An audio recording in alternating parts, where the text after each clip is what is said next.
जो आपसे अच्छा निशानाबाज होगा वो आपसे बेहतर मर्द होगा बेशक, मगर आप लोगों में यकीनन कोई ऐसा नहीं है जो मुझसे अच्छा तो क्या सिर्फ मर्द होने का सबूत ही दे दे। इसकी बात पर हमें तो क्या नसीब खां को भी गुस्सा आया था। रहमत खां, तुम हद से बढ़ रहे हो। चलो, कोई निशानाबाजी नहीं होगी।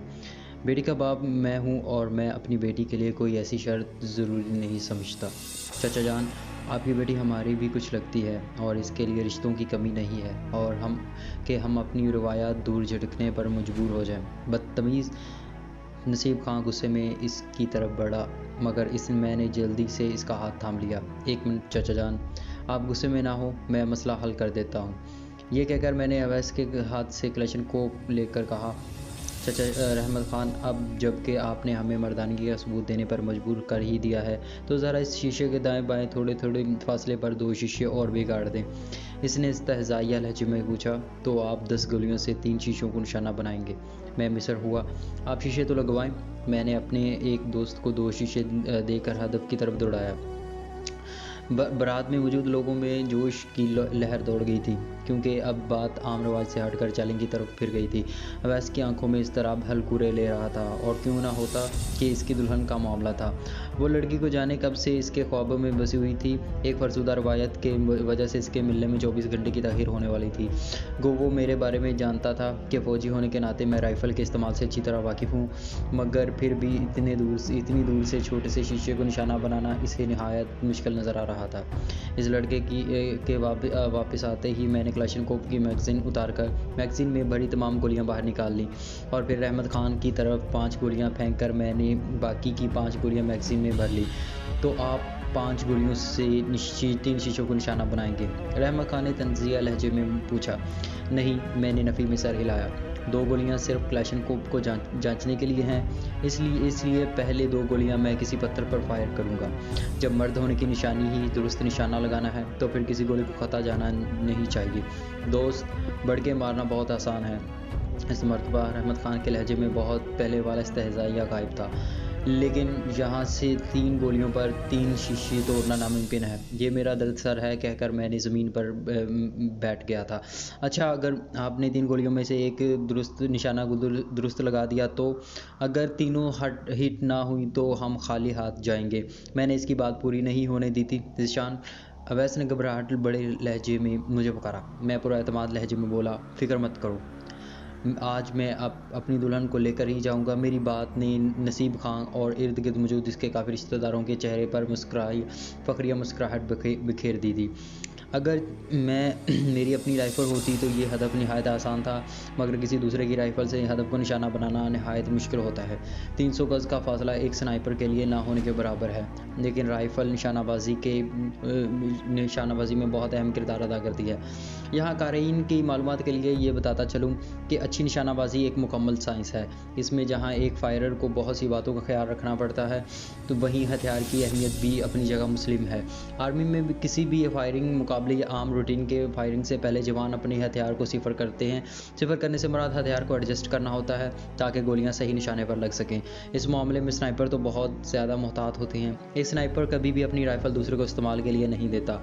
यकीनन एक अच्छे निशानाबाज के लिए मेरी पोजीशन का अंदाज़ा लगाना कोई मुश्किल काम नहीं है, मगर खैर मुझे अपने तजर्बे पर भरोसा था। मैंने 100 गज़ दूर पड़े एक छोटे से पत्थर पर निशाना बांधा और सांस रोकते हुए ट्रिगर दबा दिया।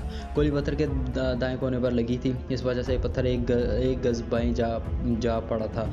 गोया क्लशनकोव दाएं मार कर रही थी। मैंने दोबारा उसी पत्थर के बाएं कोने पर निशाना बांधा। इस मरतबा गोली पत्थर के दरमियान में लगी और पत्थर 2 टुकड़ों में बट गया। मैंने पीछे मुड़कर रहमत खान की आंखों में आंखें डालकर कहा, पहले दाएं तरफ वाला शीशा, फिर दरमियानी और आखिर में बायां, और सामने मुड़कर निशाना साधने लगा। सबसे अच्छी बात यह थी कि इस वक्त हवा बिल्कुल साकिन थी, वरना हवा फायर पर बहुत ज़्यादा असर डालती है। सोने पर सुहागा के सूरज भी मेरी पीठ पीछे चमक रहा था, जो निशानाबाजी को मज़ीद तक़वियत देता है। क्लाशनकोव की रियर साइट पर 1200 तक की रेंज लगाई जा सकती है, मगर एक इंसानी आँख टेलीस्कोप या किसी दूसरे खारजी ज़रिए के बगैर 300 से 400 मीटर तक सही निशाना लगाने की सलाहियत रखती है। हथियार भी अमूमन इस नहज पर तैयार किए जा चुके हैं।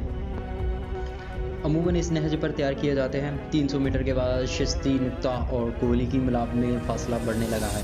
यूँ तो गोली बहुत ज़्यादा फासले तक जा सकती है, मगर निशाने की दुरुस्ती निशानेबाज के मुंतखब किए गए फासले तक होती है। मसलन अगर आर्मी में ज़्यादा इस्तेमाल होने वाली राइफ़ल G3 को देखें तो इसकी कारकर्दगी रेंज 300 मीटर है। अगर इसी G3 के साथ टेलीस्कोप साइट लगाएं तो इसकी कारकर्दगी रेंज 600 मीटर हो जाती है, जबकि G3 की गोली 350 मीटर तक एक इंसान की जान ले सकती है। लेकिन 3.5 किलोमीटर तक गोली को मुंतखब हदफ तक पहुंचाना नामुमकिन है, बल्कि कारगर रेंज के बाद हदफ का तयन गोली खुद करती है। वो बहुत पुराने फायरर कारगर रेंज के बाद 200 मीटर तक अपने तजर्बे से कुछ ना कुछ अंदाज़ा लगाकर ज़रूर कामयाब फायर कर लेते हैं, मगर इनका ज़ाती तजर्बा होता है। आम लिखाई पढ़ाई में ये बात नहीं आती। कलाशनकोव की कारगर रेंज भी 300 मीटर है।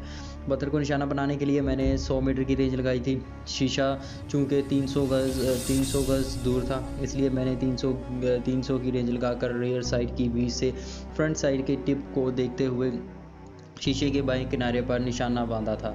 मैं ज़मीन के ऊपर बैठा था और मेरी कोहनियाँ अपने घुटनों पर टिकी हुई थी। हथियार को हदफ के मतवाज़ी थामते हुए मैंने सांस रोका और ट्रिगर को आराम से प्रेस कर दिया। धमाके की आवाज़ के साथ दाएं शीशे की किरचियाँ हवा में बिखर गई थीं। वहाँ मौजूद अफराद के लबों पर तहसीन आमेज़ आवाज़ें बुलंद हुई। अपनी पोजीशन बदले बगैर मैंने कलाशनकोव की मिज़ल को थोड़ा बाएं घुमाया और ट्रिगर दबा दिया। दरमियानी शीशे की किरचियाँ पहले वाले शीशे के साथ मिक्स हो गई और फिर तीसरे फायर के साथ ही मैंने तीसरा शीशा भी तोड़ दिया था। लोगों ने तहसीन आमेज़ नारा बुलंद किया। सबसे पहले ओवैस मेरे करीब आकर मुझसे लिपट गया। शुक्रिया शानी, इसने जज्बात से बोझल आवाज़ में कहा। इसके बाद नसीब खां और फिर लोगों का तांता बंद गया था। अच्छा निशानाबाज पठानों के लिए हीरो की मानंद होता है, क्योंकि हथियार से पठान की मोहब्बत इसके खून में शामिल है। रहमत खान ने भी फीके दिल से मेरी तारीफ़ की थी। वो मुझसे मरूब तो हो गया था, मगर इसके साथ इसकी आंखों में मेरे लिए नफ़रत का पैगाम भी साफ पढ़ा जा सकता था। खैर, मुझे इससे कुछ लेना देना नहीं था कि मैं इसकी नफ़रत या मोहब्बत को खातिर में लाता। वो इसे कहने के लिए मेरे पास काफ़ी ज़खीरा अल्फाज मौजूद था, मगर इसके मुंह पर थप्पड़ मारने के लिए मेरी निशानाबाजी का अमली मुजाहरा ही काफ़ी रहा था। इसके बाद वो हमारी रवानगी तक मुझे नज़र नहीं आया था। एक साहब ने नज़दीक आकर मेरी पीठ थपथपाते हुए कहा, भाई साहब, आज तो आपने यूसुफ खां की तरह लड़कियों वालों की मुँह मांगी शर्त पूरी की है। मुझे यूसुफ खां की कहानी का तो इल्म नहीं था, मगर मैंने हंसकर इसका शुक्रिया ज़रूर अदा किया था।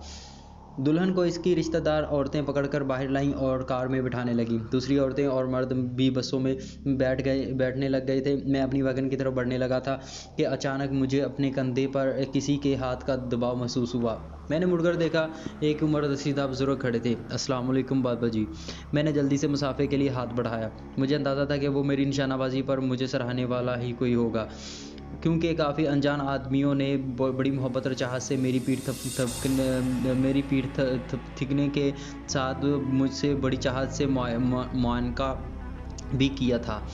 मगर जब से इस बूढ़े ने लबों को जुम्बश दी तो मैं शिश्तर रह गया था। बेटा, बहुत मायूस किया आपने। इसने अफसोस भरे अंदाज में सर हिलाया। वो कैसे बुजुर्गों? मेरे लहजे में हैरानी के साथ तंज की भी आमिज़श थी। वो मुदब्बराना लहजे में गोया हुआ, बेटा, जिसे आप अपने तय कारनामा समझ रहे हो, मेरे नज़दीक एक नौ आमूज़ की दरमियाना दर्जे की कार्रवाई है। आम लोगों का सराहना अपनी जगह, मगर आप ईमानदारी से बताएं, जब पत्थर पर पहली गोली चलाने के साथ आपको यह पता चल गया था कि गोली किस तरफ को जा रही है, तो दूसरी गोली चलाने का क्या फ़ायदा? यह सरासर इस बात को ज़ाहिर कर रहा है कि आप में खुद एतमादी की कमी है। हवा भी साकिन थी, रोशनी आपके पीछे आपके मुआफिक, फिर दूसरी गोली क्यों जाएगी? स्नाइपर के लिए गोली की कितनी अहमियत होती है, क्या ये बताने की ज़रूरत है? फिर आपने पहले शीशे के दरमियान में गोली हिट की, दूसरे शीशे पर यह गोली दाएं किनारे पर लगी और तीसरे शीशे पर यह गोली बाएं किनारे पर लगी। मैं खुद करीब जाकर देख कर आया हूँ। ये कौन सी स्नाइपिंग है? सरासर अनाड़ीपन है। और पहली गोली के बाद हर दफ़ा नया निशाना लेते हुए आपने 10 से 15 सेकंड ज़ाया किए। अगला निशाना 1 से 2 सेकंड के अंदर ले लेना चाहिए था, जबकि स्नाइपर राइफ़ल के बरक्स आपके हाथ में कलाशनकोव थी, जो कि ऑटोमेटिक हथियार है। मैं इस बूढ़े की बातों ने मुझे एकदम एहसास दिला दिया कि मैं किसी अहले फ़न के सामने खड़ा हूँ। इसका मुशाहिदा गज़ब का था। यकीनन एक ही राइफ़ल से फायर करने वाले अच्छे फायरर की गोलियाँ एक ही जगह पर लगनी चाहिए थी और निशाने को